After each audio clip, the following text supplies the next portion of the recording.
हरे कृष्णा, राधे राधे। आज हम एक और भक्त की चर्चा करेंगे जिन भक्त का नाम है नारद। तो चलिए शुरू करते हैं। भगवान की भक्ति की जितनी निष्ठा है उन सब में नारद जी की ही शिरोमणि और सर्वोपरि है। वाल्मीकि जी और व्यास जी इत्यादि भी इन्हीं की उपदेश से भगवान के भक्त हुए हैं। यह कीर्तन में वीणा लिए तीनों काल भगवान का चरित्र गान करते थे। इनका उच्च पद इनको केवल श्रवण के आधार से ही प्राप्त हुआ था। जहाँ कहीं भगवान की कथा होती उसे सुनने को अवश्य जाते। इसी कारण श्रवण निष्ठा में लिखा है कि नारद जी भगवान के मन हैं और ब्रह्मा जी के बेटे हैं। संसार की भलाई करने का इनको इतना ध्यान रहता था कि 2 घड़ी से अधिक कहीं भी नहीं ठहरते थे। श्रीमद् भागवत में और वाल्मीकि जी रामायण में ये 2 बड़े ग्रंथ संसार सागर से जीवों को पार करने के लिए नारद जी के उपदेश से ही रचे गए हैं, जिसका सारांश है कि जिन पर आपने कृपा की वह तो भगवत रूप को प्राप्त हो गए, किंतु जिन पर आपने क्रोध किया वह भी अंत में भगवान को प्राप्त हो गए।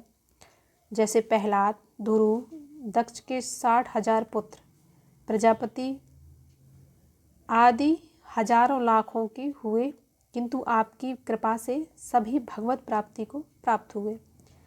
नारद जी के चरित्र अपार हैं, किंतु यहाँ थोड़ा सा वृतांत उनके आदि चरित्रों का लिखते हैं। भागवत में लिखा है कि पहले कल्प में नारद जी का एक जन्म दासी के पेट से हुआ था। जब इनकी माता के ऊपर आपत्ति आई तो वह उनको लेकर ऋषियों के घर सेवा चाकरी करने लगी। जब कहीं बाहर जाती तो यह ऋषियों के पास बैठाल देती। उनके मुख से जो कथा वार्ता होती उसे श्रवण करते रहते थे। इसी प्रकार नारद जी का ध्यान भगवत भक्ति की तरफ आकर्षित हो गया। जब इनकी माता का देहांत हो गया तब यह वन में जाकर भगवान का भजन करने लगे।